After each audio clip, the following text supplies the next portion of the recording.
ইলিশ মাছ বেশি না, মাত্র 1.5 কেজি সাইজ, মানে 1.5 কেজি সাইজের ইলিশ মাছ। কয় পিস জানেন? মাত্র 8 পিস। এবং এই ইলিশ মাছগুলোকে আমরা ছড়া বেঁধেছি। ছড়া কেন বেঁধেছি? এই ছড়া বাঁধার পিছনেও কিন্তু আলাদা এক কারণ আছে, আলাদা এক রহস্য আছে। রহস্যটা কি, কারণটা কি বলি।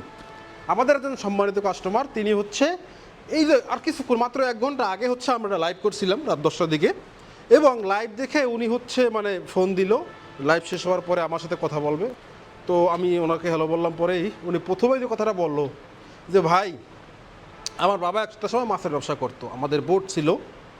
তো যখন বোট সাগর থেকে আসতো কিনারায়, তখন নাকি ওনার বাবা এভাবে মাছ ছড়া বেঁধে, এইভাবে ছড়া বেঁধে নিয়ে তারপরে বাড়ি যেত। অনেক সময় রাত 10টা 11টা 12টার দিকেও মাছ নিয়ে যেত, তবে মাছগুলো থাকতে পাবে ছড়া বাঁধা।